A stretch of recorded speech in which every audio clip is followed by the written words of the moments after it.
Assalamualaikum.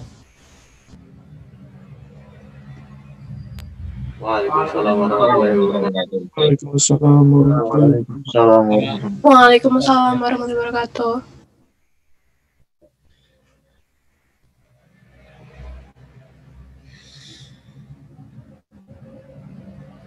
Bismillahirrahmanirrahim.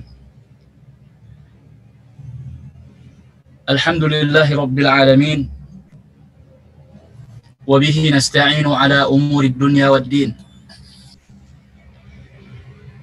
Ashhadu an la ilaha illallah wahdahu la syarika lah. Wa ashhadu anna Muhammadan abduhu wa rasuluh la nabiyya ba'dah.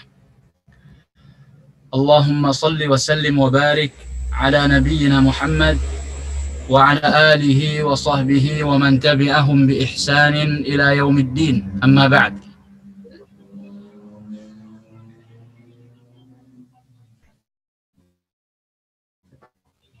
Masya Allah, alhamdulillah, tidak bosan-bosannya kita mengucapkan puji dan syukur kehadirat Allah Subhanahu wa ta'ala.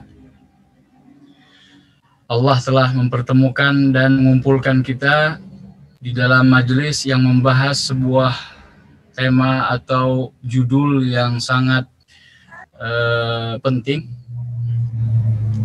yaitu menggapai surga dengan akhlak yang mulia.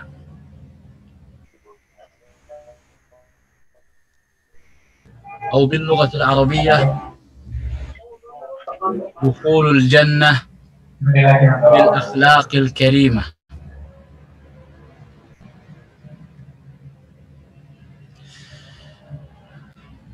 Mudah-mudahan semoga kita yang menghadiri majelis ini dimudahkan oleh Allah Subhanahu wa ta'ala untuk dapat menggapai surganya. Dan salah satu faktor atau sebab terbesarnya adalah dengan akhlak yang mulia. Kemudian salawat beriring salam tidak lupa kita sanjung sajikan kehadiran Nabi besar Muhammad sallallahu alaihi wasallam beserta keluarga besar beliau, Ahlul Bait, dan juga para sahabat yang mulia. Begitu pula kita mohon kepada Allah agar salawat dan salam ini juga tercurahkan kepada para ulama kita yang karena jasa mereka lah kita bisa mengenal Nabi kita bisa mengikuti jalan yang telah ditempuh oleh generasi pertama umat Islam ini. Dan tidak lain tujuan dari berjalan di atas jalannya Nabi Shallallahu Alaihi Wasallam dan para sahabatnya adalah cara yang paling praktis dan mudah untuk bisa masuk dan mencapai surga Allah Subhanahu wa ta'ala. Hadirin wa hadirat, muslimin dan muslimat rahimani wa rahimakumullah.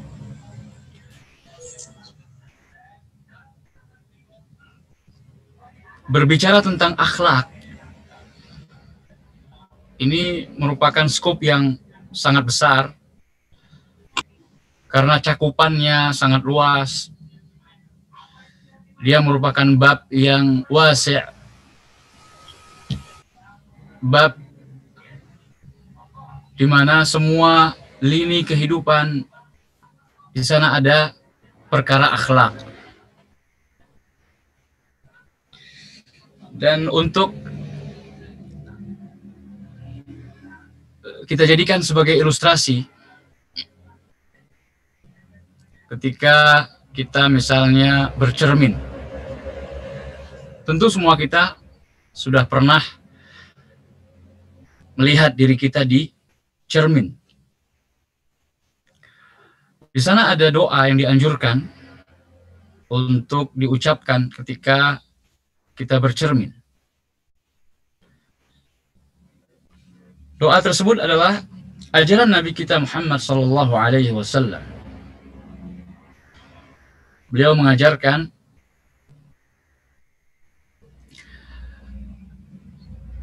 Allahumma ahsin khuluqi kama ahsanta khalqi.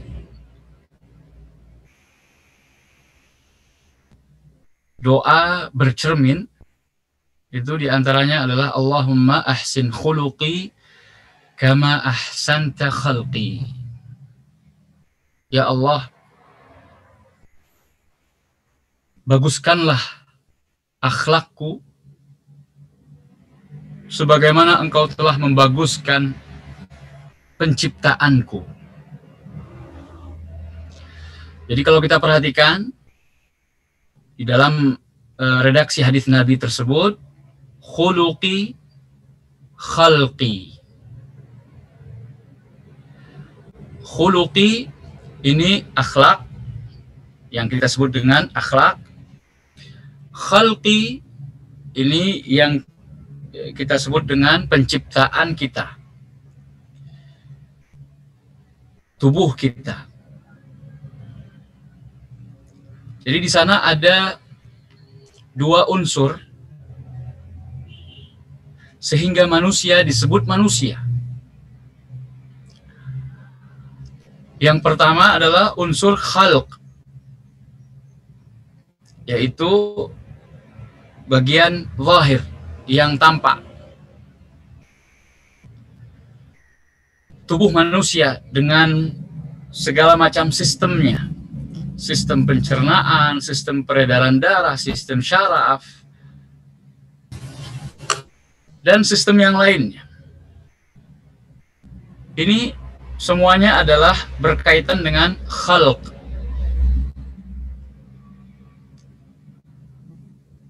Penciptaan jasmani manusia. Sedangkan unsur yang ada di dalam tubuh manusia, unsur maknawi, unsur yang abstrak, adalah yang disebut dalam bahasa Arab dengan khuluq, akhlak. Jadi ini sebagai gambaran saja atau ilustrasi pembukaan di mana kita akan bahasan intinya adalah bagaimana caranya menggapai surga dengan akhlak yang mulia. Bagaimana penerapannya. Namun sebelum itu semua, kita perlu mengetahui apa yang dimaksud dengan akhlak. Akhlak ini bahasa Arab. Bahasa Arab yang merupakan bentuk jamak dari khuluq. Dan alhamdulillah di dalam bahasa kita akhlak tidak mengalami perubahan yang begitu mencolok, tetap sama apa yang dimaksud dengan akhlak sebagaimana di dalam bahasa Arab. Jadi ini merupakan serapan langsung dari bahasa Arab. Akhlak. Hanya saja bedanya kalau bahasa Arab akhlak itu pakai qaf ya, akhlak, khuluq. Sedangkan di dalam bahasa Indonesia akhlak itu biasanya diucapkan dengan huruf ka, kaf. Namun ini tidak terlalu signifikan dari segi makna. Akhlak yang dimaksudkan dalam bahasa Arab sama persis seperti apa yang diinginkan di dalam bahasa kita, bahasa Indonesia. Nah, akhlak ketika dikatakan ada menggapai surga dengan akhlak yang mulia, berarti di sana ada akhlak yang tidak mulia. Ya, karena memang akhlak itu adalah unsur batiniyah yang terdapat di dalam sifat di dalam manusia yang itu terbagi menjadi dua, akhlak yang mulia atau disebut dengan akhlak karimah dan akhlak yang tidak mulia, disebut dengan akhlak sayyi'ah. Akhlak bisa juga kita maknai dengan karakter. Akhlak itu karakter. Lalu apa bedanya antara akhlak dengan adab? Kita sering mendapatkan atau mendengar istilah adab. Dia tidak beradab, misalnya. Dia manusia yang beradab. Apa bedanya dengan ketika mengatakan dia berakhlak yang mulia? Atau dia tidak berakhlak dengan dia tidak beradab? Apakah akhlak dan adab ini merupakan kata yang sama atau dua kata yang sama atau dua kata yang berbeda? Jadi kita kembalikan kepada asal kata tersebut di dalam bahasa Arab, karena keduanya akhlak dan adab ini adalah dua kata yang berasal dari bahasa Arab. Adab, misalnya adab masuk WC, apakah bisa digantikan kata adab tersebut dengan akhlak? Akhlak masuk WC. Adab makan dan minum di dalam Islam. Kemudian apakah bisa digantikan dengan kata akhlak? Akhlak makan dan minum di dalam Islam. Jadi sebagaimana yang dijelaskan oleh para ulama, akhlak itu lebih umum dan lebih luas daripada adab. Adab merupakan bagian dari akhlak. Adab ini kalau dikembalikan kepada asal bahasanya, yaitu bahasa Arab, adab itu erat kaitannya dengan lisan.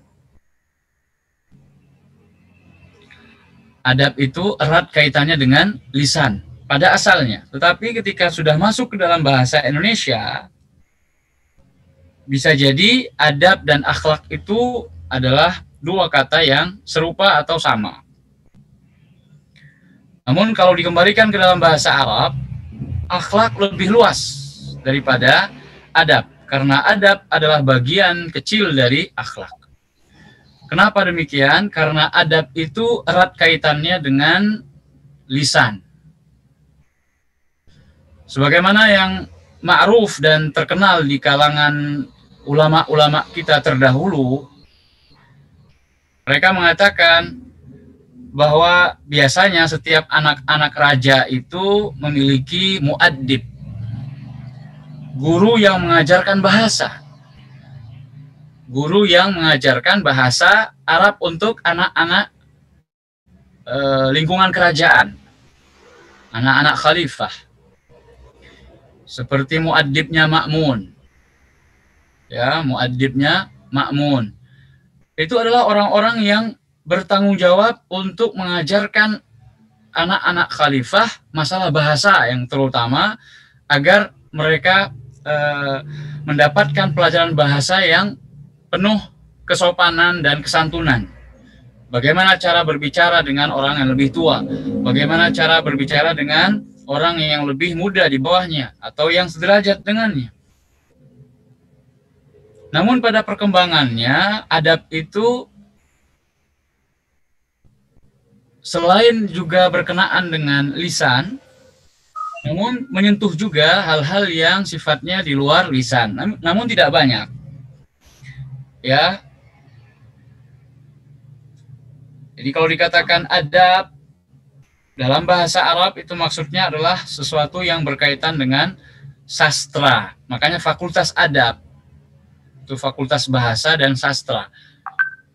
Jadi dia lebih cenderung kepada atau lebih dekat dengan kaitannya lisan. Sedangkan akhlak ini lebih luas, bukan hanya lisan saja yang diatur di dalam permasalahan akhlak, tapi seluruhnya. Jadi kesimpulannya akhlak itu lebih luas daripada adab. Baik. Maka seperti yang kita katakan di awal, pembahasan tentang akhlak adalah pembahasan yang sangat sangat luas. Menggapai surga dengan akhlak yang mulia.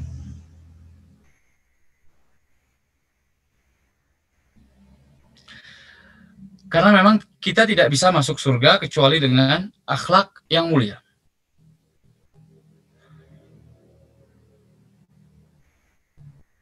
Di antara dalil atau bukti bahwasanya syarat untuk masuk surga itu adalah dengan akhlak yang mulia. Nabi SAW mengatakan, innama bu'ithtu liutammima makarimal akhlaq. Innama bu'ithtu liutammima makarimal akhlaq. Sungguhnya aku itu diutus dalam rangka untuk menyempurnakan akhlak. Akhlak yang mulia, makarimal akhlak. Jadi seakan-akan para nabi dan rasul itu diutus oleh Allah Subhanahu wa taala untuk menyampaikan tentang akhlak, perkara akhlak. Jadi tidak lain akhlak yang dibawa oleh para nabi dan rasul adalah agama atau syariat mereka. Itulah akhlak. Makanya ketika berbicara tentang akhlak, maka tidak lepas dengan yang namanya syariat. Sehingga syariat yang dibawa oleh setiap nabi dan rasul itulah akhlak. Itulah akhlak. Maka Nabi SAW sebagai utusan Allah yang terakhir, maka beliau ketika diutus, salah satu visi misinya adalah menyempurnakan akhlak yang sudah ada dari akhlak-akhlak yang mulia. Makanya Nabi SAW mempertahankan akhlak yang mulia yang sudah ada sebelum beliau datang atau diutus. Di kalangan Arab jahiliyah sudah mengenal yang namanya memuliakan tamu, ikramud dhuyuf. Jadi budaya memuliakan tamu, menjamu tamu, menghormati tamu, memuliakan tamu, ya seperti misalnya memberikan makan dan minum untuk tamu sebelum bertanya hajat apa gerangan yang membuat mereka datang. Karena menurut orang Arab dulu jahiliyah, ya belum Islam lagi, kalau tamu datang terus kita menanyakan hajat atau ada gerangan apa datang, untuk apa datang ke rumah kami, ini satu hal yang aib, tabu. Jika mereka melihat ada tamu, apalagi orang asing, maka mereka mempersilahkan masuk ke majelis mereka, kemudian menyuguhkan apa yang mereka miliki, baru kemudian di saat-saat ketika jamuan itu sudah dilakukan atau sedang dilakukan, maka disitulah kesempatan untuk bertanya hajat apa yang menyebabkan mereka datang atau bertamu ke rumah mereka. Kemudian di antara bentuk pemuliaannya juga adalah kebiasaan orang Arab dulu ya, orang Arab jahiliyah khususnya, mereka mengusahakan untuk menyembelih sesuatu. Karena menyembelih sesuatu untuk disuguhkan pada tamu itu luar biasa. Sebagaimana Nabi Ibrahim alaihissalam, ketika para malaikat yang menjelma menjadi manusia, sehingga mereka bertamu ke rumahnya Nabi Ibrahim sebelum mereka melakukan tugas untuk menghancurkan kaum Lut alaihissalam, mereka bertamu terlebih dahulu ke rumah Nabi Ibrahim. Nah, tanpa bertanya macam-macam, Nabi Ibrahim langsung ke belakang, faja'a bi'ijlin samin. Lalu beliau datang dengan membawa seekor sapi atau sapi yang sudah disembelih, samin, yang gemuk, yang enak dagingnya, dibakar kemudian dipanggang. Ya, dalam ayat yang lain bi'ijlin hanir, daging yang sangat enak. Maka diketahui dari sini cara penyajian daging atau ya menu daging itu yang paling bagus pengolahannya adalah dengan cara dipanggang atau dibakar, karena masih menyisakan rasa yang asli dari daging tersebut. Dan itu salah satu bentuk pemuliaan kepada tamu. Kemudian faqarrabahu ilaihim, makanan yang disuguhkan itu didekatkan. Jadi bukan cuma ditaruh di meja, namun tidak didekatkan kepada tamunya. Tamunya ngambil sendiri misalnya, ini kurang penghormatan terhadap tamu. Tapi ketika diletakkan di dekat tamu tersebut, sehingga tamunya tidak bersusah payah untuk menggapai makanan tersebut, ini termasuk pemuliaan terhadap tamu. Nah, intinya Nabi SAW mempertahankan akhlak ini. Beliau tidak menghancurkan dan meruntuhkan peradaban memuliakan tamu. Bahkan beliau menganjurkan dan memotivasi, man kana yu'minu billahi wal yawmil akhir falyukrim dhaifah. Barang siapa yang beriman kepada Allah dan hari akhir, maka hendaknya dia memuliakan tamunya. Ini kan sesuatu yang sudah dipahami dan dimaklumi oleh orang Arab, tetapi ditekankan oleh Nabi kembali. Sehingga inilah salah satu faktor atau penyebab di mana mereka, orang-orang Arab itu mau memeluk atau menerima Islam. Karena ternyata Islam adalah agama yang baik. Buktinya mempertahankan sesuatu yang baik. Dan Islam datang untuk menghancurkan sesuatu yang buruk, kesyirikan. Karena kesyirikan adalah kezaliman yang paling besar. Jadi kalau dipikir-pikir pakai akal atau logika, Islam ini sangat sesuai dengan kodrat kemanusiaan. Sehingga banyak orang yang ingin memeluk dan beragama dengan agama Islam. Karena agama Islam adalah identik dengan agama akhlak yang mulia. Karena Nabi SAW sendiri yang mengatakan, innama bu'itsu liutammima makarimal akhlak. Baik, kalau ada pertanyaan, Ustadz, bukankah tujuan diutusnya Nabi SAW itu untuk mendakwahkan tauhid? Itu kan misi utamanya para nabi dan rasul. Lalu bagaimana dengan hadis tadi, innama bu'itsu liutammima makarimal akhlaq? Sesungguhnya aku diutus untuk menyempurnakan akhlak yang mulia.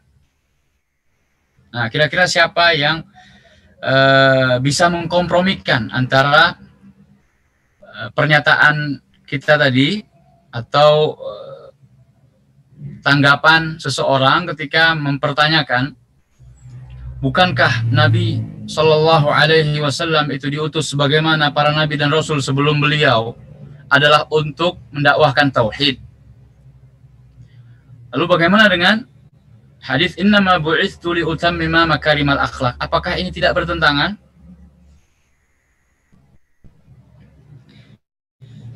Siapa yang ingin memberikan tanggapan? Bagaimana kita menanggapinya? Apakah itu bertentangan?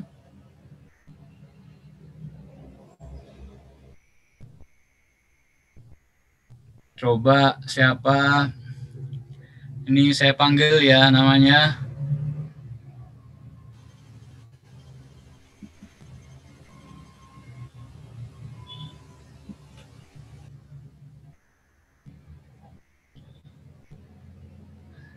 Haris Salim Bangsawan. Akh Haris. Haris Salim.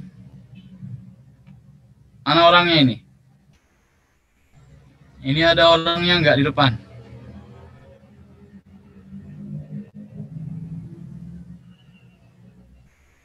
Haris.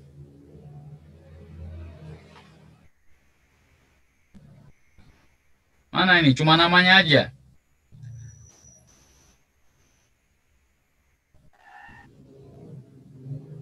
Titip nama saja, tapi orangnya tidak ada.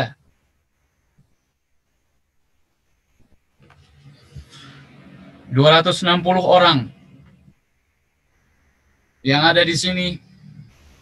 Apakah semua ada atau mendengar? Atau jangan-jangan melawang buana? Ya, mendengar yang mendengar. Muhammad Fauzan. Ya Muhammad Fauzan. Aina sautuk? Mana suaramu? Mana nih orangnya Muhammad Fauzan? Ya Ustaz. Ya, Muhammad Fauzan? Hadir ya? Hadir Ustaz. Baik, bagaimana menurut antum tadi tujuan atau misi para nabi dan rasul adalah untuk mendakwahkan tauhid, tujuan utama. Bagaimana dengan hadis Nabi yang kita sampaikan tadi, innama bu'itstu liutammima makarimal akhlaq. Sesungguhnya aku diutus untuk menyempurnakan akhlak yang mulia. Apakah kedua hal ini saling bertentangan?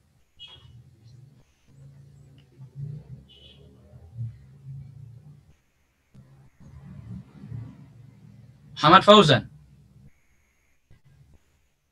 bagaimana menurut antum? Sampaikan saja gagasan atau ide antum. Ini kita belajar ya. Forum kita inilah forum belajar. Jadi tidak perlu takut dan segan atau sungkan untuk salah. Namanya saja belajar. Salah itu hal yang lumrah dalam belajar. Ya, Muhammad Fauzan, ana ingin dengar tanggapan antum.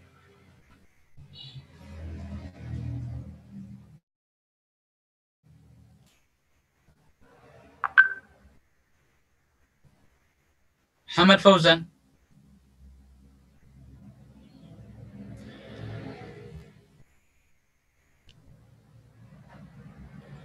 Baik, siapa yang ingin menanggapi, memberikan masukannya terhadap kasus yang kita sampaikan tadi?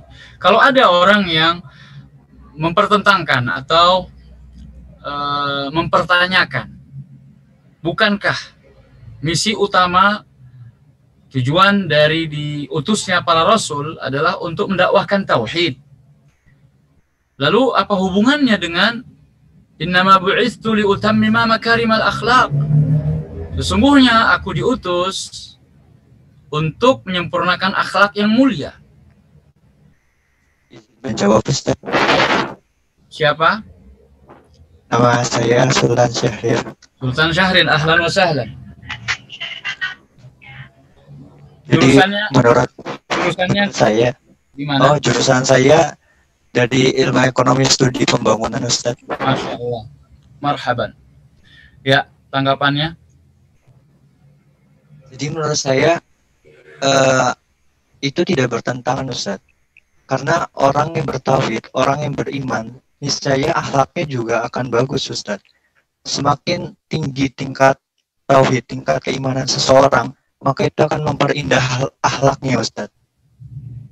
Jadi secara tidak langsung maksud dari kata-kata Rasulullah SAW yang beliau diutus untuk memperbaiki akhlak itu adalah memperbaiki tauhid Ustaz. Jadi Seperti itu Ustaz. yang benar misi utamanya itu adalah meluruskan tauhid atau memperbagus akhlak mulia.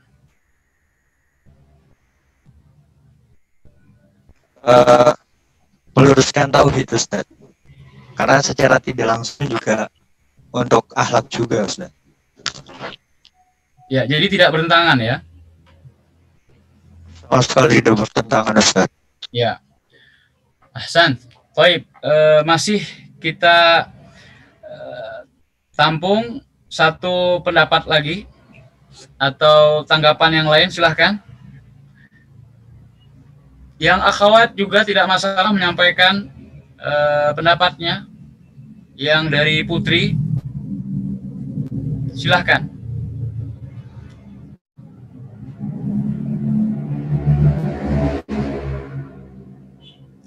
Ada yang ingin menyampaikan?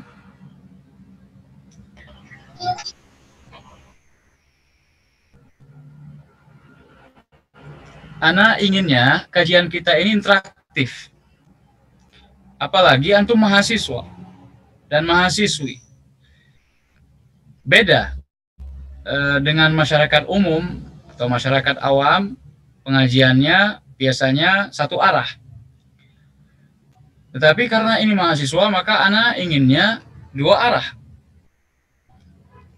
Dan sekaligus untuk mengecek antum itu ada nggak di sana. Jadi jangan hanya karena online, oh ini lebih bebas. Ingat, kita ada adab bermajelis ya. Walaupun si pembicara atau si pemateri itu tidak melihat antum dan antunna sedang ngapain di sana, namun Allah Subhanahu wa taala Maha melihat dan Maha mendengar. Jadi walaupun online sekalipun, tetap adab-adab menuntut ilmu di majelis ilmu itu kita pertahankan. Karena kita sekarang sedang pamer kepada Allah, bukan kepada manusia. Sekarang ini kita sedang memperlihatkan usaha yang terbaik yang kita miliki di hadapan Allah Subhanahu wa taala. Ketika kita ingin mendapatkan faedah atau manfaat dari adanya kajian mentoring seperti ini, itu yang kita harapkan apa sih? Pahala dari Allah, pujian dari manusia, atau hanya supaya lulus bagian mata kuliah karena ini diwajibkan dan lain sebagainya. Sehingga terlihat mana yang terpaksa dan mana yang memang dengan hati yang terbuka. Ya, makanya anak panggil tadi beberapa orang. Ya, ada yang menjawab, ada yang tidak. Ya, berarti ada yang nyambi ini. Tolong kita fokus ya, kita bahas ini karena tujuannya adalah bukan sekedar mentoring, tetapi ada bekas yang bisa kita jadikan sebagai bekal, insyaallah, untuk menghadap Allah Subhanahu wa taala. Ya, ana minta satu lagi tanggapan selain dari Sultan Syahrir tadi, Masya Allah. Coba yang lain. Boleh tidak setuju, boleh tidak sependapat, tidak masalah. Siapa? Tunjuk tangan juga boleh, kita nanti akan pilih.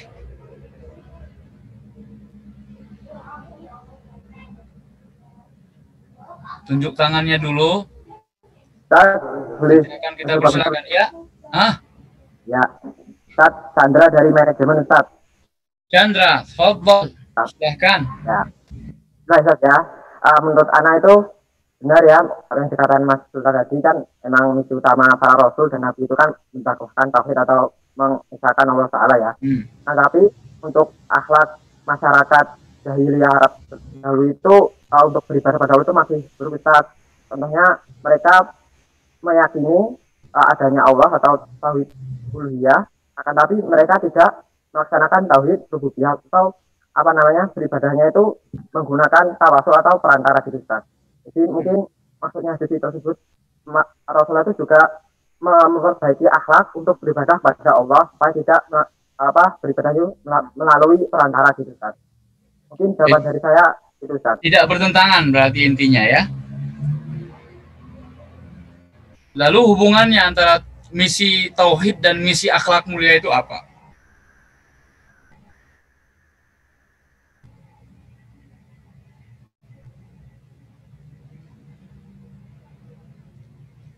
Chandra, mungkin bisa diperjelas? Kalau memang tidak bertentangan, berarti hubungannya apa? Ini saja mungkin sama-sama perintah dari Allah Ustaz untuk memperbaiki akhlak supaya tauhidnya benar gitu. Itu Ustaz mungkin Ustaz. Iya. Jazakumullah khairan atas tanggapannya. Mudah-mudahan itu mewakili dari teman-teman semua. Ya, jadi tidak bertentangan antara misi utama para nabi dan rasul ketika diutus oleh Allah Subhanahu wa taala kepada kaumnya, dan khusus nabi kita Muhammad sallallahu alaihi wasallam untuk manusia seluruhnya, adalah untuk mendakwahkan tauhid. Dan mendakwahkan tauhid ini adalah akhlak yang merupakan hak Allah Subhanahu wa taala. Jadi tauhid ini bagian dari akhlak. Bagian dari akhlak mulia yang menjadi misi Rasulullah sallallahu alaihi wasallam. Jadi ada misi khusus, ada misi umum. Sehingga tidak bertentangan. Jadi diutusnya Rasul untuk memperbaiki akhlak yang mulia, dan salah satu yang diperbaiki itu adalah bagaimana akhlak kita kepada Allah Subhanahu wa taala.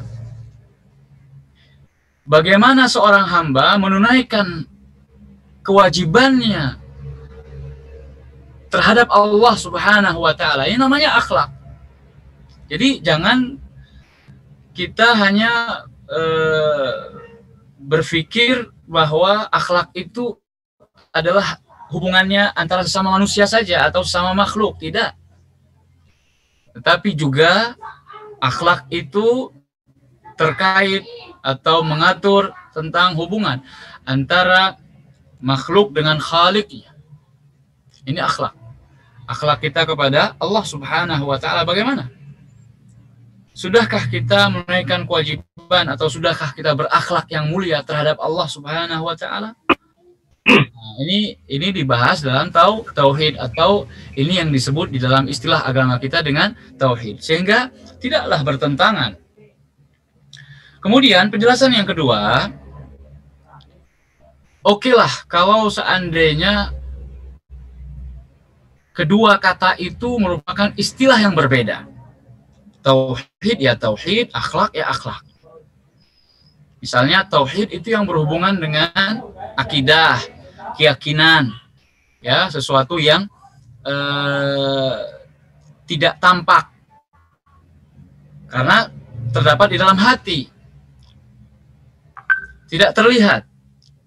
Kita kan tidak tahu tauhid seseorang atau akidah seseorang. Dia muslim, tetapi terkadang ada yang memiliki akidah yang benar, ada yang akidahnya rusak. Muslim tapi musyrik. Nah, ini dia. Sering kita mendengarkan judul atau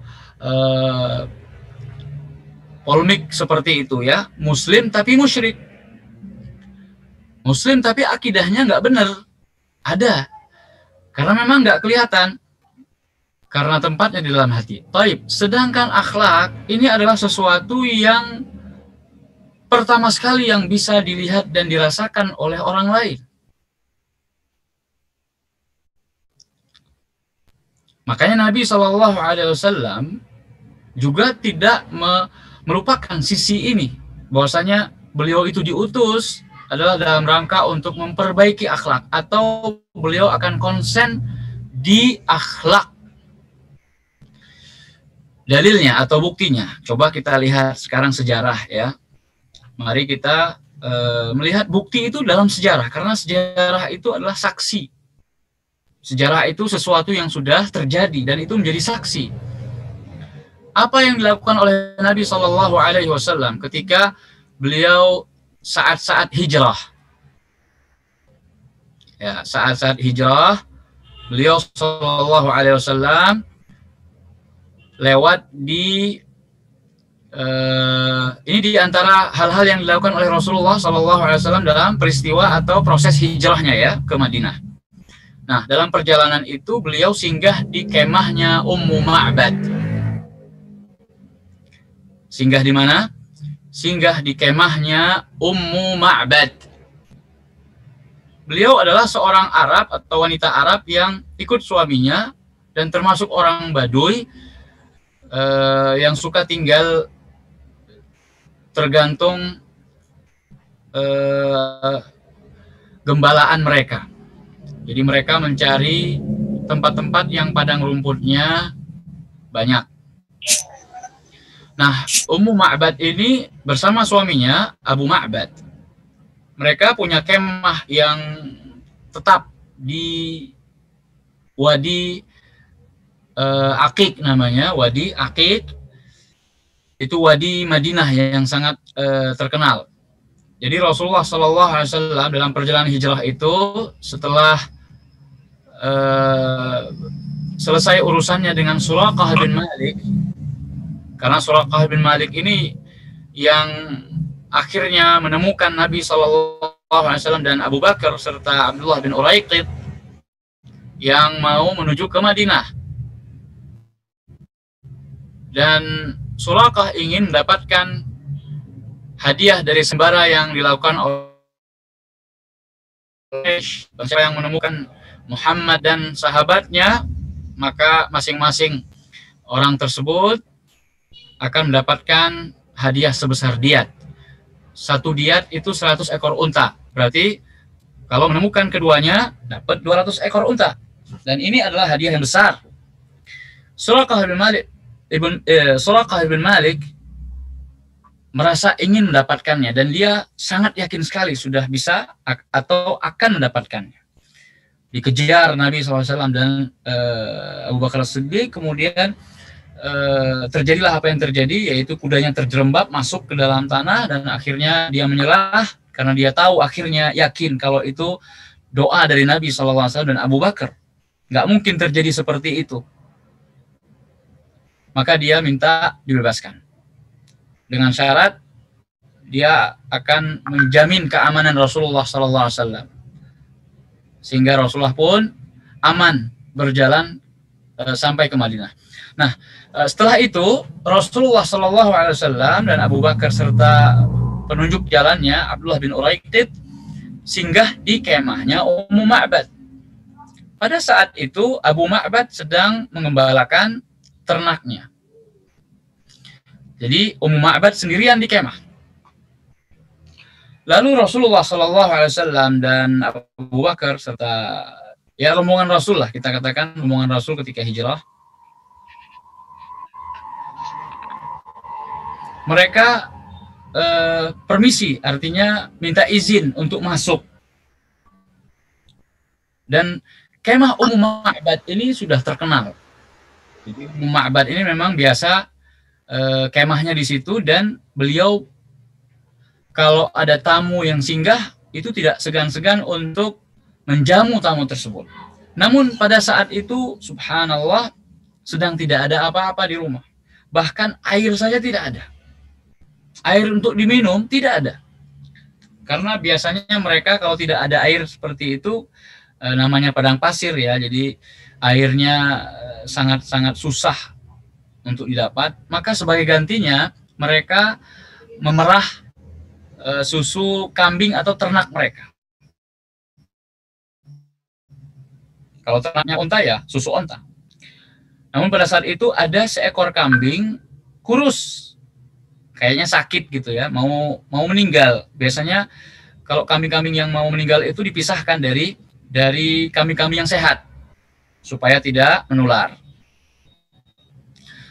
Jadi Ummu Ma'bad juga sudah mengatakan kepada rombongan Rasul tersebut, dan Ummu Ma'bad ini tidak kenal ya sama Nabi Muhammad SAW, tidak kenal. Beliau minta maaf karena tidak bisa memberikan jamuan. Tidak ada apa-apa di kemahnya.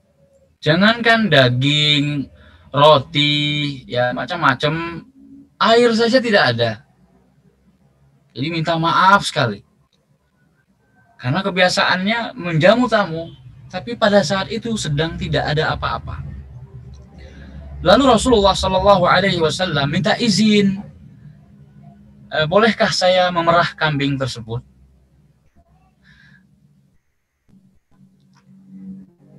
Kata Ummu Ma'bad, itu kambing sakit. Tapi kalau Anda tetap bersikeras untuk mau merahnya, saya silahkan saja.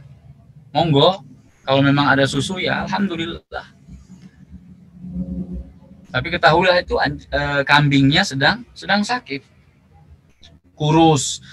Lalu Rasulullah SAW karena sudah diizinkan, coba lihat, minta izin. Ini akhlak ya akhi. Minta izin kepada Ummu Ma'bad. Ya. Padahal hanya untuk memerah susunya saja. Itu pun kalau ada susu. Maka ketika Ummu Ma'bad telah mempersilahkan, lalu Rasulullah SAW mengucapkan bismillah dan berdoa kepada Allah untuk diberikan keberkahan. Dan ketika dipegang oleh Rasulullah SAW susu kambing tersebut, tiba-tiba susunya membesar seperti itu karena dipenuhi dengan air susu. Diperahlah oleh Rasulullah SAW. Dan Rasulullah adalah orang yang sudah biasa memerah susu karena beliau adalah pengembala kambing dulu ketika masih remaja, mengembalakan kambing-kambingnya orang-orang Quraisy. Jadi sudah biasa Rasulullah memerah. Dengan sangat lihai dan piawainya Rasulullah memerah susu sampai penuh. Kagetlah Ummu Ma'bad. Bagaimana bisa kambing yang sakit seperti itu, yang susunya kecil, tapi tiba-tiba bisa ada susunya, diperah, bahkan penuh baskom atau bejana, wadah yang khusus untuk menampung susu. Rasulullah minta tolong diambilkan. Diberikan, diperah, kemudian diminumkan kepada para sahabatnya terlebih dahulu. Lihatlah akhlak Rasulullah SAW ya ikhwan wa akhwat. Bukan karena beliau yang memerah, kemudian beliau yang dulu minum, tidak. Tetapi teman-temannya terlebih dahulu. Abu Bakar. Diminumkan Abu Bakar. Kemudian Abdullah bin Uraiqid yang masih musyrik. Coba lihat. Rasulullah SAW tidak membedakan agama. Bukan karena mentang-mentang Abdullah bin Uraiqid ini belum masuk Islam, Rasulullah kemudian mengatakan, ente mau minum susu enggak? Kalau mau minum susu, Islam dulu. Tidak. Tapi Rasulullah persilahkan. Allahu Akbar. Akhlak. Kemudian setelah sahabat-sahabatnya itu atau rombongannya semuanya telah minum, kemudian beliau pun memberikan kepada Ummu Ma'bad. Disuruh minum sampai kenyang. Kemudian diperah lagi. Sudah habis satu baskom itu, diperah lagi sama Rasulullah SAW. Jadi setelah Ummu Ma'bad minum, Rasulullah pun yang minum. Beliau yang terakhir minum. Coba lihat, beliau yang terakhir minum. Ini menunjukkan apa, ikhwan? Menunjukkan akhlak yang mulia Rasulullah SAW. Setelah habis satu baskom atau satu bejana tadi, wadah, diperah lagi oleh Rasulullah SAW. Dipenuhi lagi wadah tersebut untuk ditinggalkan buat keluarganya Ummu Ma'bad. Karena di sana ada Abu Ma'bad, suaminya. Karena diceritakan oleh Ummu Ma'bad, suaminya sedang mengembala. Kalau seandainya ada kambing yang tinggal di sini, maka mungkin kami akan menyembelih satu kambing lah minimal untuk menjamu kalian. Tapi karena Abu Ma'bad telah mengembalakan semuanya dan agak jauh, subhanallah, Rasulullah SAW menyisakan, bahkan memenuhi bejana tadi dengan susu, ditinggalkan untuk Ummu Ma'bad dan keluarganya. Lalu Rasulullah SAW pun pamit, permisi untuk melanjutkan perjalanan kembali. Dan Ummu Ma'bad tidak kenal siapa orang yang bersangkutan. Tetapi coba lihat, karena akhlaknya yang mulia seperti itu, maka Rasulullah SAW diperhatikan dan dilihat oleh Ummu Ma'bad. Bagaimana gerak-geriknya, bagaimana sifat orang tersebut. Sehingga Abu Ma'bad ketika Rasulullah SAW dan rombongan itu melanjutkan perjalanan kembali, dan kemudian tidak lama datanglah Abu Ma'bad telah selesai dari gembalaannya, melihat ada sesuatu yang berubah, ada sesuatu yang aneh. Apakah ada orang yang datang tadi? Kata Ummu Ma'bad, na'am. Dan ajaban. Orang yang penuh keajaiban. Apalagi setelah melihat adanya susu. Dari mana susu itu? Diceritakanlah oleh Ummu Ma'bad. Tadi tamu kita itu yang merah kambing ini. Loh, kambingnya kan sedang sakit. Coba ceritakan, gimana sifat-sifatnya? Ummu Ma'bad akhirnya menceritakan sifat-sifat Nabi Shallallahu Alaihi Wasallam yang akhirnya terkenal menjadi hadis Syama'il Muhammadiyah.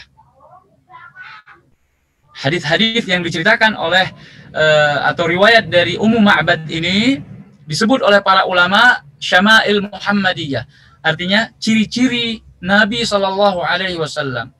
Karena di dalam riwayat tersebut Ummu Ma'bad mendeskripsikan sifat-sifat Nabi SAW, baik yang jasmani maupun akhlaknya, dengan sangat detail. Karena dia orang Arab Baduy, jadi bahasa Arabnya fusha, fasih sekali. Orangnya seperti ini, matanya begini, alisnya, kemudian perawakannya tidak terlalu tinggi dan juga tidak terlalu pendek. Badannya begini, lengkap.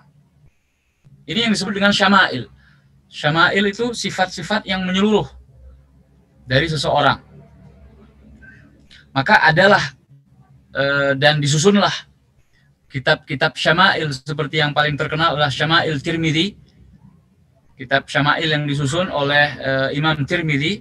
Jadi hadis-hadis yang khusus dikumpulkan, yang isinya tentang karakter dan ciri serta sifat-sifat Rasulullah SAW dengan sangat detail. Dari ujung rambut sampai ujung kaki. Dan juga akhlak-akhlaknya. Dari hadis Ummu Ma'bad. Nah, coba kita lihat apa yang didakwahkan oleh Nabi SAW ketika berada di kemahnya Ummu Ma'bad. Apakah beliau mendakwahkan tauhid? Secara khusus tidak. Beliau sedang mendakwahkan akhlak mulia. Innama bu'itsu li utammima makarimal akhlak. Jadi ikhwan wa akhwat, yang pertama sekali orang melihat tentang kita, apalagi kita sebagai dai, apalagi kita sebagai penuntut ilmu, mahasiswa, mahasantri, itu adalah akhlak kita. Mereka tidak tahu apa akidah kita. Mereka mungkin tidak paham apa tauhid kita. Bagaimana tauhid kita? Sudah benarkah tauhid dan akidah kita? Tetapi yang paling pertama sekali mereka lihat adalah akhlak kita. Makanya perkara akhlak adalah perkara yang azim. Perkara yang agung. Jadi di peristiwa di kemahnya Ummu Ma'bad, Rasulullah SAW sama sekali tidak membicarakan masalah akidah, tetapi beliau menunjukkan akhlak.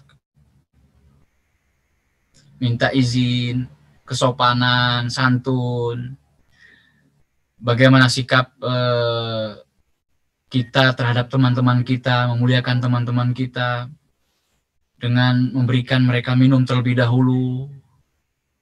Jadi lebih mengutamakan orang lain daripada diri kita sendiri dalam masalah keduniawian. Ya, memberikan minum teman-teman dalam seperjalanan, tidak membedakan agama.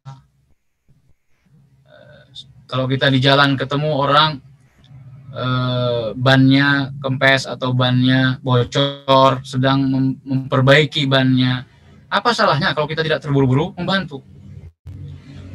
Ternyata yang kita lihat orangnya itu orang mungkin matanya agak sipit gitu ya. Wah, matanya sipit, nggak jadilah misalnya. Apakah itu akhlak ya akhi? Jangan karena kebencian kita kepada sebuah kaum, kita menzalimi orang-orang yang tidak bersalah. Jadi di sana ada masalah ukhuwah Islamiyah, ada ukhuwah insaniyah. Ya, ada ukhuwah Islamiyah, itu ukhuwah sesama saudara kita muslim. Tetapi kita juga punya saudara sebani Adam, sama-sama anaknya Adam, walaupun sekarang berbeda agama dengan kita. Ketika mereka membutuhkan pertolongan, atau yang kita sebut dengan sisi insaniyah atau kemanusiaan, ini akhlak ya akhi. Ini akhlak ya ukhti. Ketika kita misalnya ada orang kecelakaan, ya, ada orang kecelakaan. Apakah kita kemudian mau menolong orang tersebut? Kita tanyakan dulu agamanya apa? Atau ketika kita melihat ternyata orang yang terkena kecelakaan itu, tertimpa kecelakaan tersebut, berkalungkan salib misalnya. Ya, kelihatan misalnya ada kalung salibnya. Lalu kemudian kita menjadi tidak mau menolong, biarin aja. Bukan agama Islam. Laisa hada akhlak. Itu tidak mencerminkan akhlak Islami. Akhlak Islami adalah bisa membedakan mana ukhuwah Islamiyah dengan ukhuwah insaniyah. Saat ini dia butuh pertolongan sebagai manusia. Bukankah Nabi SAW ketika ada jenazah yang lewat, beliau berdiri, para sahabat keheranan, ya Rasulullah, itu jenazahnya orang-orang Yahudi. Baik, bukankah dia manusia? Karena yang namanya mati itu menimpa siapa saja ya ikhwan. Dan ketika ada kematian seperti itu membuat kita jadi terhenyak, menjadi tersentak adanya kematian. Kalau sekarang dia yang dipanggil, apapun agamanya, terlebih lagi saudara kita muslim kalau meninggal, itu sebaiknya ada penghormatan. Ya. Dan di sana ada rasa keikutsertaan kita. Bersama-sama merasakan mauqif, peristiwa tersebut. Karena peristiwa itu menimpa siapa saja yang namanya manusia. Kullu nafsin dha'iqatul maut. Kita ingin mengambil ibrah atau pelajaran dari kejadian kematian tadi. Tidak memandang apakah yang mati itu Muslim, Nasara, atau Yahud, atau siapapun dia. Jadi di sana ada ukhuwah Islamiyah, ada ukhuwah insaniyah. Ini harap dibedakan. Harus kita bisa membedakan itu semua. Seperti misalnya kalau saudara kita tahu dia Muslim, tapi dia butuh pertolongan, butuh bantuan. Apakah kita menanyakan terlebih dahulu, kamu ormasnya apa? Kamu warna benderanya apa? Dan lain sebagainya. Ini adalah jauh dari akhlak yang Islami. Tidak seperti itu, ya. Jadi kembali kepada permasalahan akhlak, ya. Jadi tidak bertentangan antara akhlak dengan tauhid. Bahkan poin ketiga yang ingin kita sampaikan adalah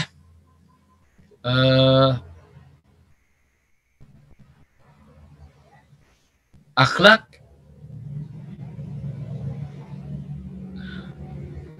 sangat erat kaitannya dengan tauhid atau akidah.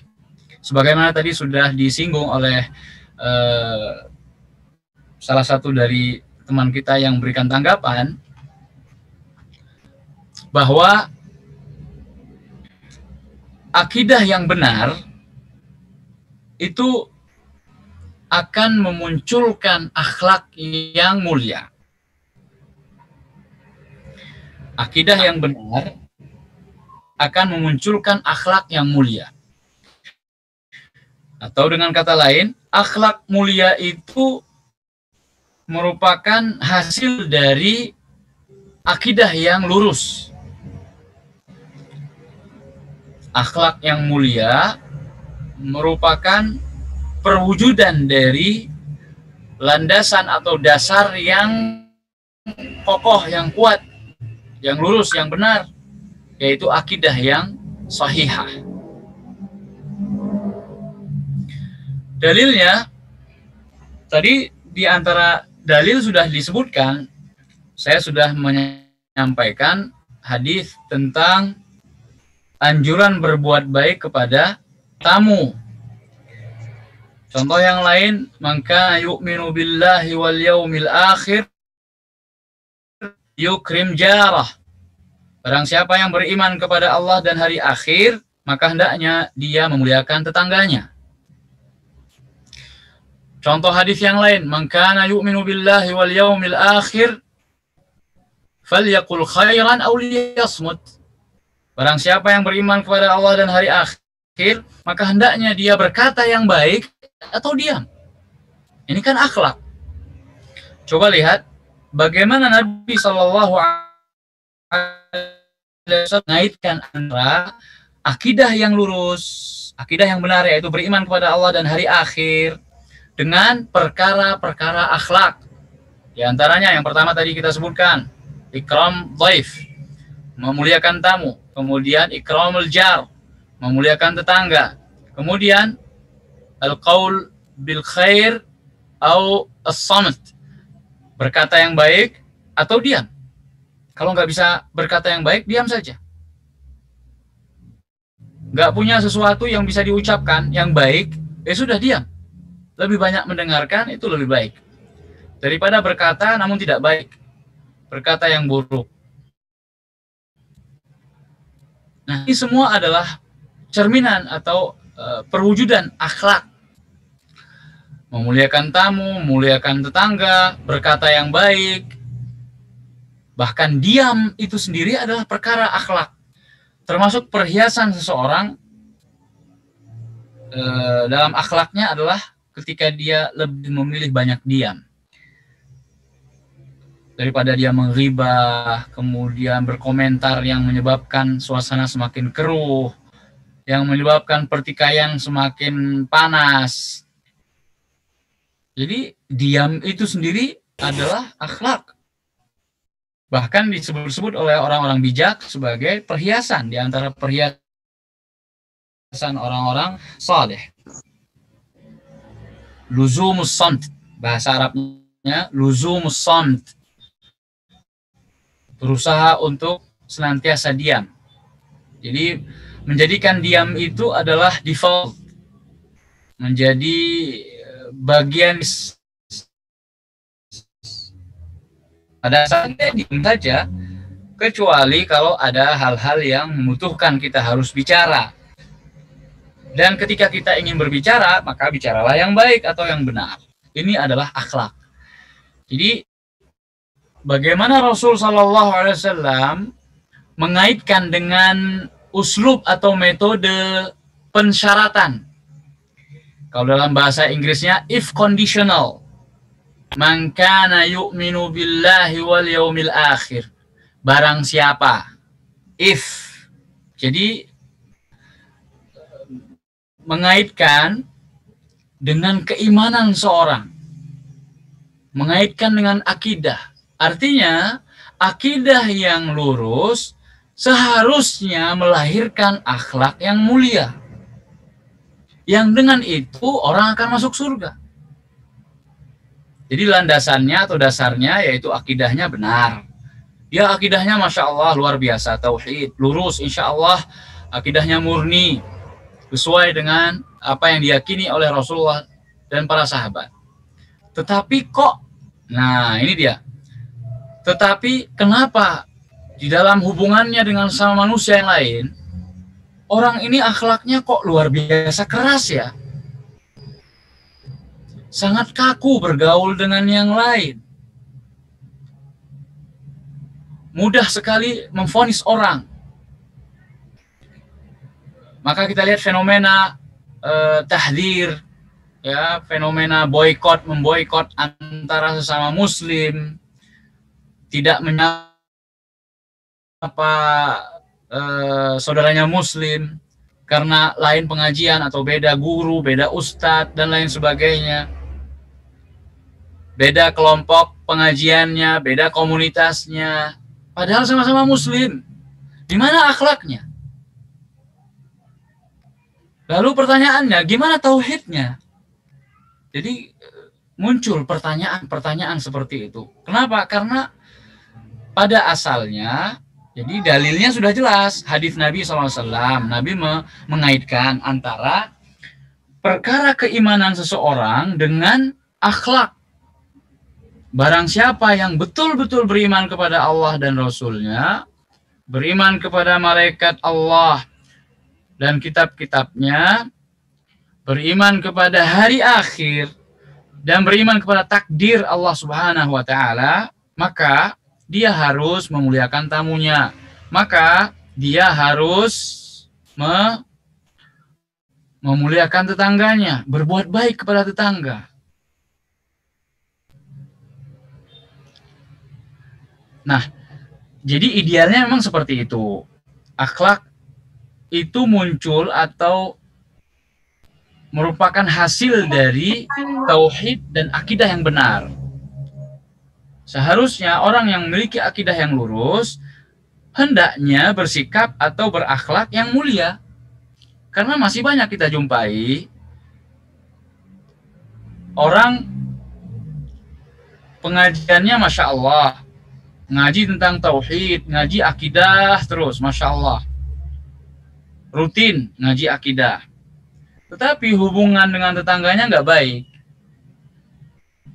Hubungan dengan tetangganya nggak baik. Buktinya apa? Tetangganya menilai dia sangat-sangat buruk perlakuannya dengan tetangga. Ya, orang bisa menilai ya. Tidak pernah menyapa, tidak pernah mengunjungi. Padahal tetangga sebelahan rumahnya, tapi tidak pernah dikunjungi, nggak pernah masuk ke halaman rumahnya. Kemudian ada masalah sedikit, langsung diperbesar masalahnya. Bawa ke meja hijau, pengadilan lah, ini polisi, dan anaknya bermasalah, akhirnya orang tua juga ikut bermasalah, bahkan lebih besar masalahnya. Padahal bermula dari masalah anak kecil, di antara anak kecil. Padahal akidahnya atau Masya Allah pengajiannya adalah pengajian tentang tauhid, akidah. Tapi kok begitu hubungan dengan tetangga? Ada juga sebagian orang pengajian akidahnya Masya Allah luar biasa. Bahkan tidak pernah ngaji kecuali akidah misalnya ya.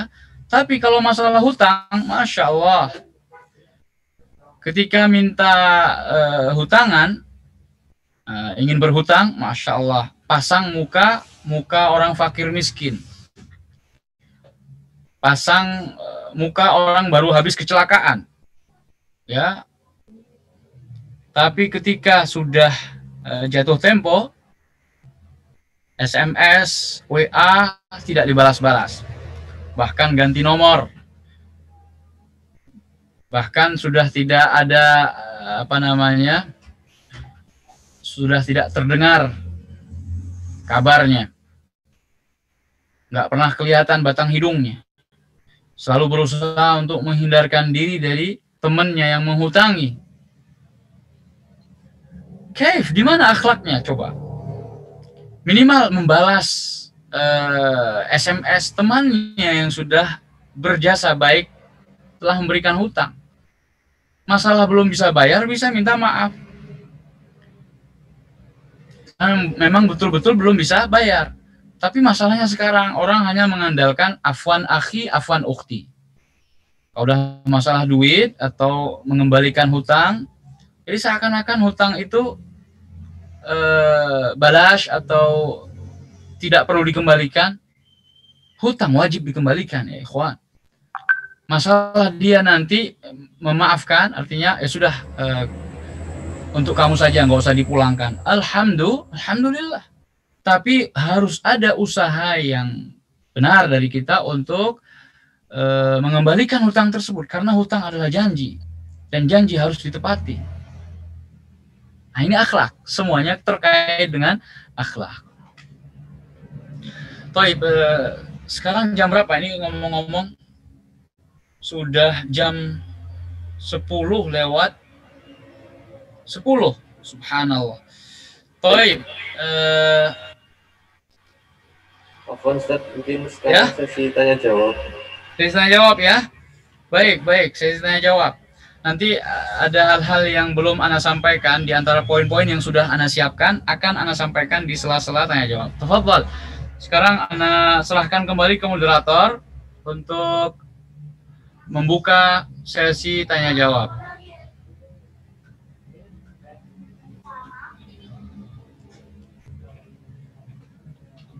Siapa moderatornya? Nur Alfian.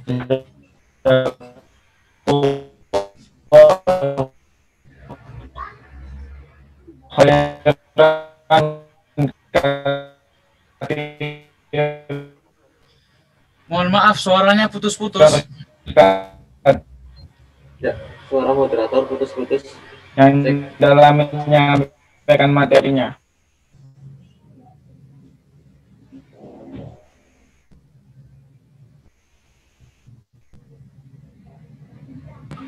Baik, mungkin saya bacakan ulang pertanyaannya, Ustaz. Ya, Ustaz. Suaranya udah dengar? Ya, suaranya sudah lebih jelas daripada tadi. Coba ulangi.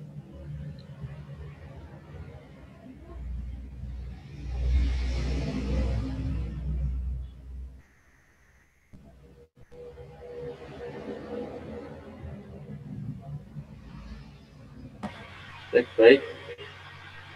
Saya bacakan aja ya, Ustaz. Boleh. Pertanyaan dari Nadia Maharani, D3 Administrasi Perkantoran. Assalamualaikum Ustaz, mohon maaf izin bertanya, jika kita mempunyai teman tetapi tidak berakhlak mulia, ingin kita jauhi tetapi dia tidak memiliki teman lain, solusinya bagaimana Ustaz? Terima kasih. Ya. Alhamdulillah, wassalatu wassalamu ala rasulillah wa ba'd. Jika kita mempunyai teman tapi tidak berakhlak mulia, ingin kita jauhi tapi dia tidak memiliki teman lain, solusinya bagaimana? Nah, ini buah simalakama atau dilematis ya. Baik, al-jawab, pada asalnya kita diperintahkan oleh syariat untuk mencari teman yang berakhlak mulia. Karena Rasulullah SAW bersabda, al-mar'u ala dini khalilih. Seseorang itu tergantung agama, dan dalam hal ini akhlak. Tergantung agama atau akhlak temannya. Falyanzur man yukhalil. Maka hendaknya dia melihat siapa yang dia jadikan sebagai teman. Karena teman itu akan mempengaruhi agama atau akhlak seseorang. Ketika dia berkumpul bersama teman-teman yang saleh dan salihah, insya Allah, walaupun dia tidak sesolih mereka, walaupun dia tidak sesolihah mereka, minimal dia kecipratan bau harum dari kesolihan teman-temannya. Minimal kita kecipratan berkah solihnya teman-teman kita. Dan ini sebagaimana perumpamaan yang dibuat oleh Rasulullah SAW ketika membandingkan antara teman yang saleh dan teman yang talih. Itu ibarat minyak wangi dan pandai besi. Penjual minyak wangi dan pandai besi. Jadi ini hanya perumpamaan, bukan mencela orang yang bekerja sebagai pandai besi, tidak. Jadi jangan sampai salah paham. Ada sisi kesamaan yang diambil di sana, yaitu orang yang mencari teman yang saleh itu seperti dia bermuamalah dengan penjual minyak wangi. Kalau kita masuk ke toko atau warung yang menjual minyak wangi, kalaupun kita tidak membelinya, ya kalau kita beli jelas kita beli sesuatu yang baik. kita mendapatkan sesuatu yang baik, namanya aja minyak wangi.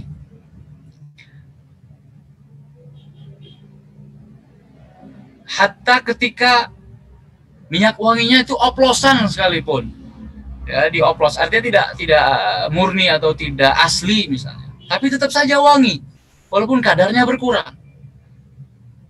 Ini satu. Yang kedua, tidak beli sekalipun, kita keluar dari tokonya, kita masih merasakan wanginya. Bahkan kita ikut wangi. Kenapa? Karena biasanya orang mau beli dites dulu ya, disemprot-semprot, sap. Wah, gimana ya? Oh, nggak jadi beli. Kan cuma tes, nggak masalah.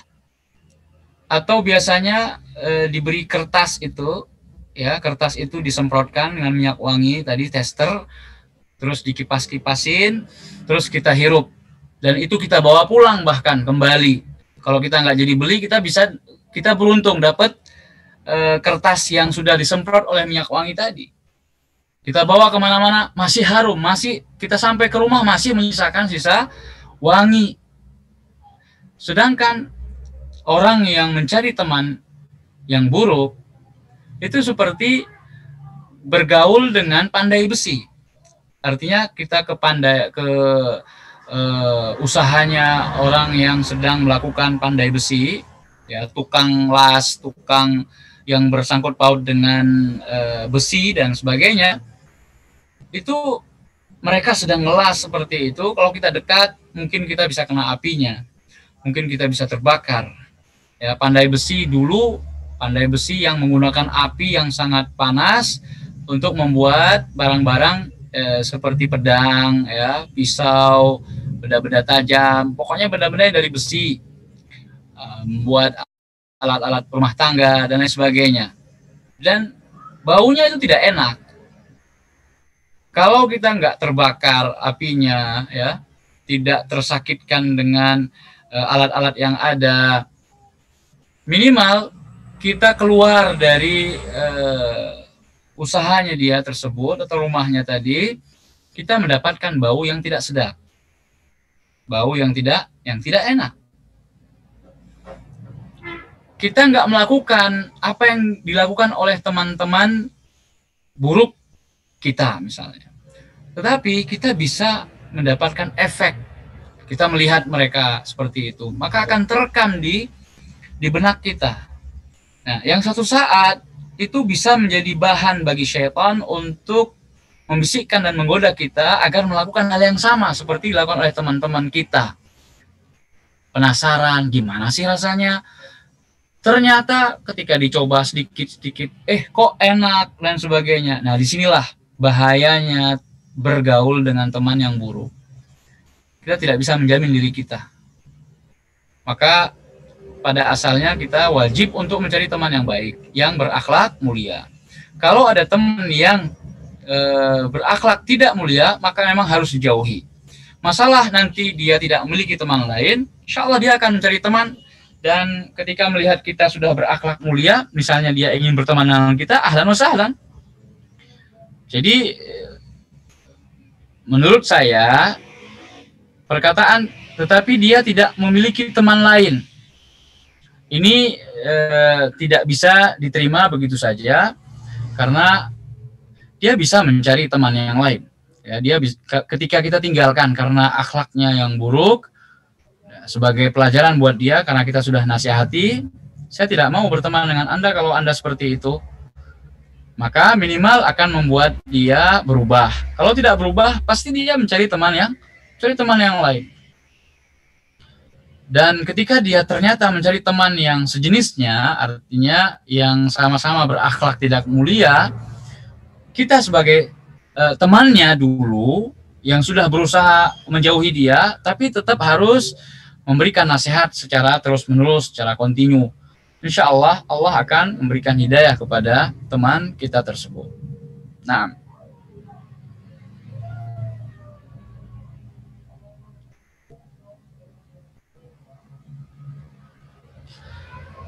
pertanyaan yang langsung, jadi kita mengkombinasikan antara pertanyaan tertulis dan pertanyaan lisan.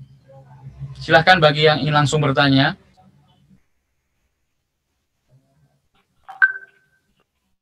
Sambil menunggu, ini ada pertanyaan. Ya, dibaca. Moderator, suaranya kok putus-putus. Nggak tahu apakah hanya Ana yang mendengar suara moderatornya putus-putus, atau memang yang lain juga merasakan hal yang sama. Kedua dari Kalau memang putus-putus seperti itu, ya sudah, biar Ana aja yang baca.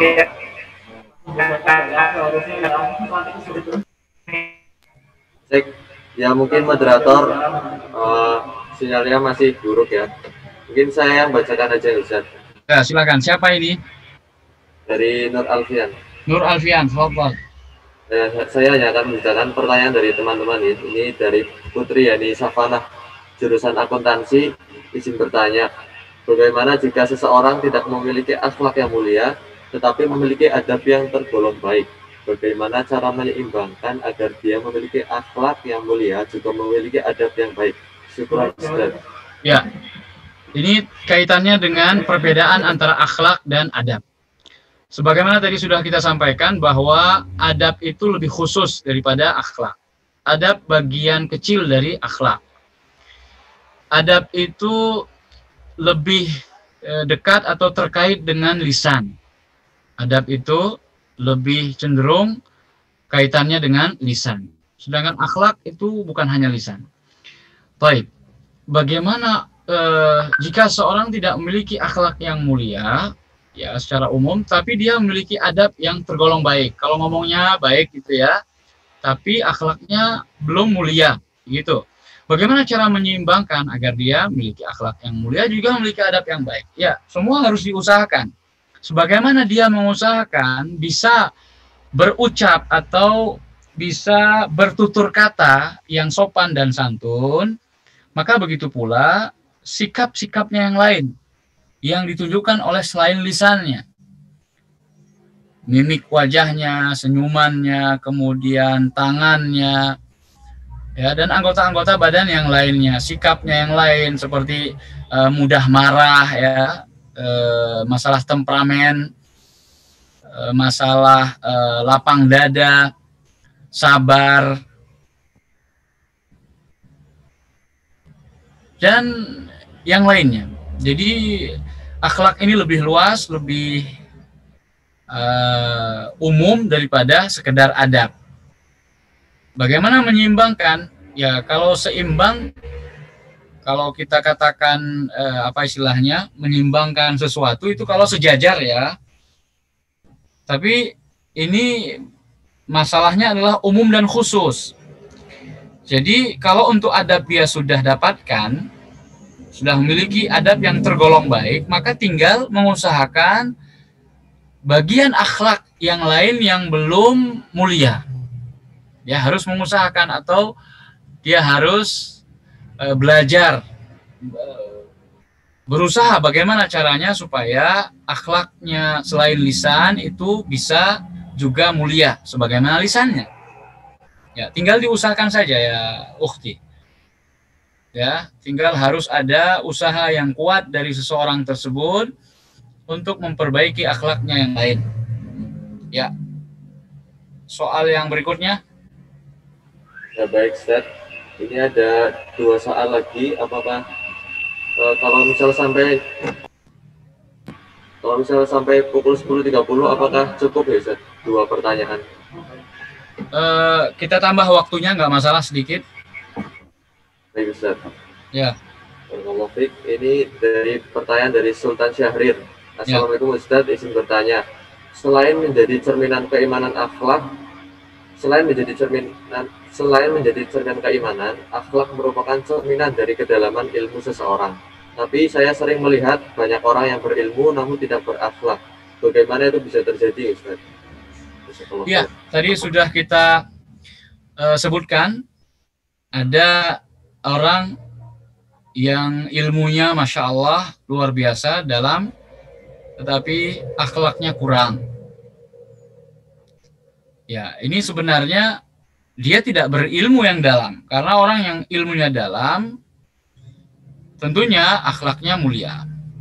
Karena semakin berilmu seseorang, maka dia akan semakin menunjukkan akhlak yang positif, akhlak yang baik, akhlak yang mulia. Di antaranya adalah sikap rendah hati atau tawadhu. Kalau ada orang seperti yang ditanyakan di sini kasusnya, orang yang berilmu saya sering melihat banyak, namun tidak berakhlak, berarti ilmunya tidak bermanfaat. Jadi pertanyaannya terjawab insya Allah. Bagaimana itu bisa terjadi ya Ustadz? Karena ilmunya tidak bermanfaat. Kenapa? Ilmu yang bermanfaat itu seharusnya adalah ilmu yang membuat dirinya bertambah takut kepada Allah. Satu. Dan bukti atau wujud takutnya dia kepada Allah, dia tidak sombong. Nah, orang yang tidak sombong ini menunjukkan akhlak yang mulia. Kalau tidak sombong kan lawannya tawadhu, rendah hati, tidak menyepelekan orang, tidak meremehkan orang lain, menghormati orang lain, menghargai perbedaan yang ada. Ya, jangan mentang-mentang wah ilmu kita sudah dalam, saya sudah doktor. Ketika ada orang yang berbeda pendapat dengan kita, langsung kita mengatakan, ente sudah S berapa? Misalnya ya, mengatakan itu, ini termasuk tidak berakhlak. Kenapa harus menilai dan mengukur kebenaran itu dari SS-an? Kalau memang yang disampaikan oleh orang kepada kita sebagai sebuah masukan atau misalnya sebagai sebuah pendapat, misalnya, ya kita hargai, walaupun dia bukan selevel kita dalam bidang pendidikan misalnya. Jangan mentang-mentang kita sudah S3, dia hanya lulusan SMA, kemudian kebenaran yang datang darinya kita tolak. Nggak boleh. Kita memang tidak menjadikan dia sebagai guru, ya. Tapi ketika kebenaran itu datang dari siapa saja, itu wajib untuk kita terima. Karena kita dalam hal ini adalah menerima kebenaran. Karena masalah mengangkat guru atau menjadikan seseorang sebagai guru, ini butuh kriteria dan syarat-syarat yang banyak. Karena memang nggak boleh sembarangan kita mengangkat guru. Kan dalilnya apa? Kalau ditanya, dalilnya mana Ustadz? Kebenaran wajib kita terima, tapi mengangkat dia sebagai guru itu belum tentu, karena ada syarat-syaratnya. Iya, karena dalilnya adalah peristiwa atau kisah Abu Hurairah bersama syaitan yang menyamar jadi manusia yang mencuri 3 malam berturut-turut di Baitul Mal. Yang akhirnya syaitan tersebut mengajarkan kepada Abu Hurairah ayat kursi kalau mau tidur. Dan itu disampaikan kepada Rasulullah SAW. Dan Rasulullah mengabarkan bahwa temannya itu sebenarnya syaitan yang menyamar. Dia adalah kadzab atau kadzub, pendusta, tapi pada saat itu dia telah berkata benar. Abu Hurairah diperintahkan oleh Rasulullah SAW untuk menerima kebenaran itu, walaupun ternyata di belakang hari atau di kemudian hari diketahui bahwa orang yang bersangkutan adalah syaitan. Tetapi ilmu yang diberikan oleh syaitan tadi tetap diterima sebagai sebuah ilmu karena sudah dibenarkan oleh Rasulullah SAW. Ayat kursi itu penjaga seorang ketika dia tidur. Namun, apakah kemudian Abu Hurairah bercita-cita untuk kalau setan itu datang lagi menyamar, maka dia akan mengangkatnya sebagai guru? Kan tidak. Jadi harap dibedakan antara menerima kebenaran dari seseorang dengan masalah mengangkat atau menjadikan seseorang sebagai guru. Ya, kembali tadi, orang yang berilmu namun tidak berakhlak, ya bisa terjadi. Kenapa? Karena ilmunya tidak bermanfaat. Allahul musta'an. Kita berlindung kepada Allah dari ilmu yang tidak bermanfaat. Ya, ini Ana baru lihat tadi ya, Afwan Ustadz izin mengingatkan sekarang saatnya sesi tanya jawab. Ya, Afwan, Ana tidak melihat jam karena saking enaknya ngobrol, cerita. Makanya perlu untuk diingatkan pakai suara. Karena Ana nggak melihat chat box-nya tadi. Ya, terus masih ada pertanyaan? Baik, Ustaz. Ya. Mungkin pertanyaan terakhir ya dari Abidin. Bismillah, afwan Ustaz. Ana pernah dengar ceramah dari saudara muslim yang enggak setuju bahwasanya Allah Subhanahu wa taala bersemayam di atas arsy. Dalam ceramahnya ya, mungkin ceramah Ustaz lain itu ada kalimat seperti ini kurang lebih. Kita sholat, mereka juga sholat, akan tetapi akidah mereka meyakini bahwa Allah bersemayam di atas arsy. Dan akidah kita adalah meyakini bahwa Allah ada di mana-mana. Bisa jadi Allah kita dan mereka berbeda. Makanya hati-hati dalam hal ini. Nah, pertanyaan dari Akh Abidin ini, benarkah berbeda dalam keyakinan Allah ada di mana-mana bisa menjadikan orang tersebut kafir, Ustaz? Mungkin sedikit rumit. Ya, ini pertanyaan tentang takfir ya, vonis kafir. Apakah berbeda di dalam keyakinan Allah ada di mana-mana atau Allah ada di atas arsy, itu bisa menjadikan orang tersebut kafir.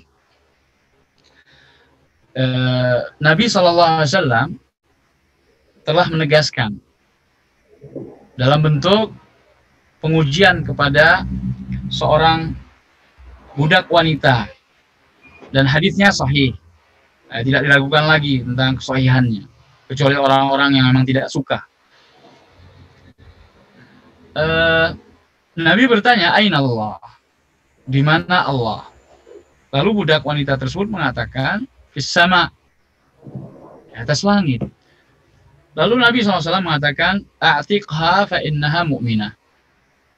Beliau mengatakan kepada tuannya, merdekakan dia karena dia adalah wanita yang beriman. Keimanan wanita tersebut dikaitkan oleh Nabi SAW dengan pertanyaan tentang Allah ada di mana. Maka yang menyelisihi keyakinan tersebut, artinya apa? Konsekuensinya apa? Mafhum mukhalafahnya adalah orang yang tidak berkeyakinan kalau Allah itu di atas langit, namun dia berkeyakinan malah Allah itu ada di mana-mana secara zatnya, ini adalah akidah yang menyelisihi Ahlussunnah wal Jamaah. Nabi mengatakan dia beriman karena telah mengatakan Allah di atas langit. Berarti yang tidak mengatakan demikian, maka tidak beriman. Kan begitu konsekuensinya atau mafhum mukhalafahnya. Nah, masalah apakah orang tersebut kafir ya karena tidak dikatakan beriman. Nah, ini vonis kafir ini perlu untuk diteliti lebih lanjut dan lebih dalam. Karena masalah vonis takfir ini adalah masalah yang berbahaya, masalah yang sangat berat konsekuensinya, maka tidak boleh dilakukan secara serampangan dan sembarangan. Ya, bisa saja secara umum kita katakan perbuatan ini bisa menyebabkan kekafiran. Misalnya ya, perbuatan mencela Allah dan Rasulnya, mencela dan ngolok-ngolok agama, itu bisa menyebabkan pelakunya menjadi kafir. Tetapi ketika diterapkan kepada orang per orangnya, vonis terhadap personnya, ini butuh syarat-syarat yang lebih dalam lagi. Artinya, apakah sudah ditegakkan hujjah atasnya? Apakah dia mengatakan hal tersebut, mengolok-olok tadi di atas ilmu dan keyakinan dia seperti itu, atau di atas kebodohan karena dia tidak tahu, atau karena terpaksa dan lain sebagainya. Ada orang yang terpaksa melakukan pengolok-olokan atau pelecehan terhadap syariah misalnya, maka harus diteliti lebih lanjut. Tidak semudah hukuman atau menghukum secara umum perbuatannya, sehingga di sini dibedakan oleh ulama takfir mutlak dengan takfir muayyan. Takfir mutlak ini takfir perbuatan. Secara mutlak perbuatan ini kafir misalnya, bisa menyebabkan orang kafir. Barang siapa yang menyembah selain Allah, maka dia musyrik. Tetapi ketika kasusnya diterapkan kepada orang yang bersangkutan, para pelakunya, lalu kemudian ingin divonis apakah dia kafir atau tidak, nah ini tidak sembarangan. Hendaknya dikembalikan kepada ahli ilmu, dalam hal ini qadhi atau hakim misalnya, kalau di negara kita, dikembalikan kepada peradilan. orang tersebut sudah keluar dari Islam atau tidak. Karena masalah keluar dari Islam berarti ini hukum murtad.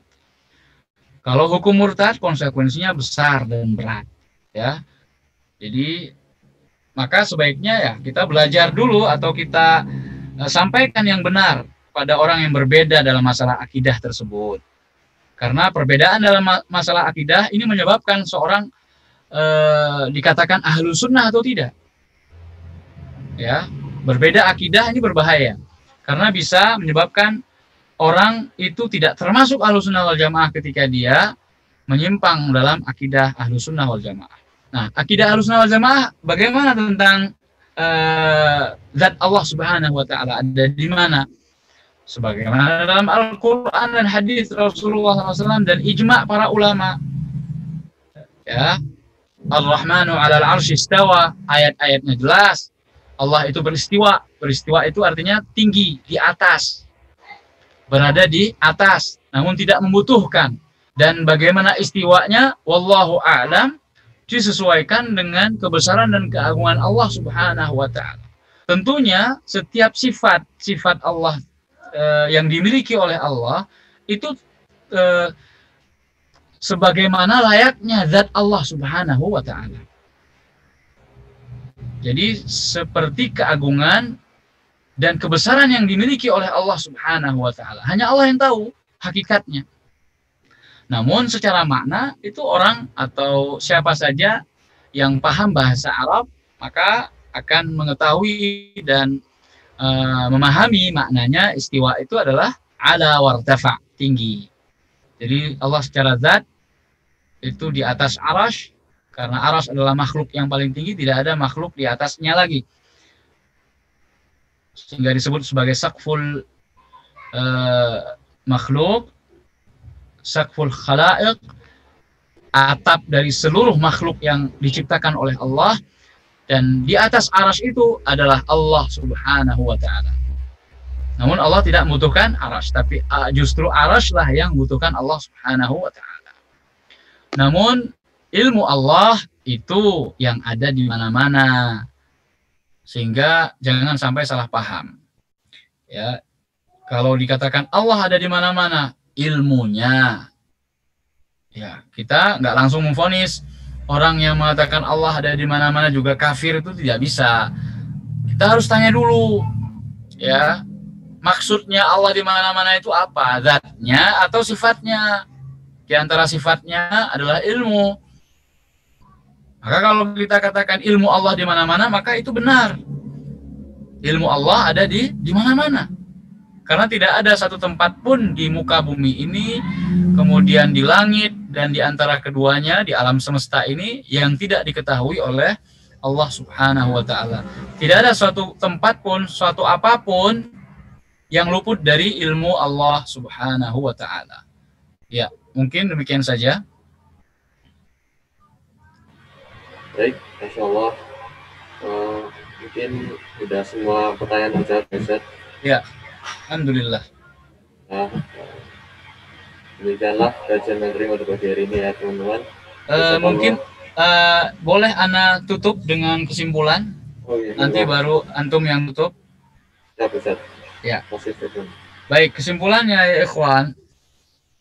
Dalil dari atau dasar dari bahasan kita ya, menggapai surga dengan akhlak yang mulia, ini adalah hadis Nabi Shallallahu Alaihi Wasallam. Su'ilan Nabi Shallallahu Alaihi Wasallam, beliau ditanya tentang amal apa yang paling banyak menyebabkan orang masuk surga. Maka faqala Nabi Shallallahu Alaihi Wasallam, Rasulullah SAW bersabda, taqwallah wa husnul khuluq. Hadisnya sahih, yaitu bertakwa kepada Allah dan akhlak yang mulia. Ini sangat jelas sekali, dan mudah-mudahan, jadi bagaimana cara kita bertakwa kepada Allah? Artinya berakhlaklah yang mulia dalam segala hal. Hubungannya antara kita dengan Allah Subhanahu wa ta'ala, hubungan antara kita dengan Nabi kita, bagaimana seharusnya berakhlak, ya. Bagaimana dengan orang tua, bagaimana dengan guru, bagaimana dengan teman, bagaimana dengan anak, keluarga, istri, dan lain sebagainya. Semuanya ada perkara akhlaknya. Maka orang yang paling dekat nanti hubungannya dengan Rasulullah SAW, yang paling dekat majlisnya di yaumil qiyamah, tempat duduknya nanti di surga bersama Rasul SAW adalah orang yang paling bagus akhlaknya. Begitu pula orang yang paling sempurna imannya, akmalul mu'minina imanan ahsanuhum khuluqa. Hadis sahih. Orang mukmin yang paling sempurna imannya adalah yang paling baik akhlaknya. Ya, yang paling baik akhlaknya. Dan perkara akhlak itu lebih luas daripada sekedar masalah adab. Ya, bukan hanya tutur katanya saja yang sopan dan santun, tetapi juga meliputi seluruh tindak tanduknya, baik yang tampak maupun yang tidak tampak, seperti sikap sabar, kemudian ikhlas. Masalah ikhlas sendiri itu adalah masalah akhlak. Jadi demikian, mudah-mudahan apa yang kita sampaikan pada kesempatan kali ini bermanfaat. Mohon maaf atas segala kekurangan. Dan akhirnya Ana serahkan kepada moderator. Fadhal. Jazakallah khairan katsir yang telah menyampaikan materi pada bagian ini ya. Jadi closing statement juga cukup bagus. Yang kesempurnaan keimanan seseorang dilihat dari kesempurnaan akhlaknya, masya Allah. Baik, untuk teman-teman yang ingin belajar lebih dalam kepada Ustadz Abu Yazid Nurdin, bisa datang langsung ke TKP-nya ya, di Purwokerto. Kalau hari Selasa itu di Al-Amanah, ya, di Masjid Al-Amanah, dan kemudian hari Rabu di Al-Barokah, dari Jumat di Masjid Gelora Indah, kalau tidak salah ya. Nanti silakan hubungi kantor masing-masing, kemudian akan kami masukkan ke info kajian kampus, insya Allah. Kemudian ada beberapa hal yang perlu kami sampaikan ya. Yang pertama, untuk teman-teman mentoring yang belum mengisi absen, silahkan segera mengisi ya teman-teman. Kemudian minggu depan akan diadakan ujian mentoring yang materinya kurang lebih dari kajian pertama hingga kajian kelima ya. Insya Allah kami tambahkan sedikit waktu untuk pengerjaannya dan ditambahkan sedikit waktu, sedikit soal pula untuk pengerjaannya. Terus untuk yang belum mengumpulkan resume ya, kami kasih kelonggaran waktu, baik itu yang belum mengumpulkan dari kajian ke-1, 2, 3, 4, dan 5 ya untuk resumenya, silahkan untuk melengkapi, karena kalau resumenya nggak lengkap, kami dari teman-teman tentor itu nggak bisa membantu nilai untuk tugas kalian seperti itu teman-teman. Makanya saat inilah untuk kalian melengkapi yang masih bolong-bolong. Rekaman kan udah ada tuh di YouTube, terus juga di IG ya. Silahkan bisa dilihat, dan tenggat waktu terakhir pengumpulan resume ya dari kajian pertama hingga yang terakhir hari ini itu tanggal 5 Desember waktu ujian mentor seperti itu ya. Paling itu aja teman-teman. Kalau misalnya ada yang perlu ditanya lagi bisa lewat grup tentor masing-masing ya, grup mentoring masing-masing maksud saya. Kemudian mewakili para tentor dan panitia mentoring ya, segenap panitia mentoring, kami minta maaf ya setulus-tulusnya apabila selama ini ada tutur kata maupun akhlak atau tingkah laku kami yang kurang berkenan di hati teman-teman, karena semua kekurangan datang dari kami dan semua dan kalau ada hal positif yang bisa diambil dari kami itu semua datang dari Allah Subhanahu wa taala. Baik, jazakumullahu khairan katsiran kepada kalian teman-teman mentor yang udah ikut kegiatan ya dari awal, dari GOM sampai sekarang yang terakhir. Silahkan nanti kegiatan terakhir dimaksimalkan, yaitu ujian mentoring minggu depan ya. Semoga walaupun kegiatan mentoring udah berakhir, kita semua tetap bisa menjalin silaturahim. Amin ya. Nanti kalau ada yang bisa, kalau ada yang mau bergabung bersama kami ya, melanjutkan belajar ilmu agama, bisa banget nanti hubungin ke tentor kalian masing-masing. Soalnya akan kami koordinasikan ya. Baik, sekian dari kami. Akhirul kalam. Wallahul muwaffiq ila aqwamit thoriq. Wassalamualaikum warahmatullahi wabarakatuh. Waalaikumsalam warahmatullahi wabarakatuh. Waalaikumsalam warahmatullahi wabarakatuh. Terima kasih Ustaz.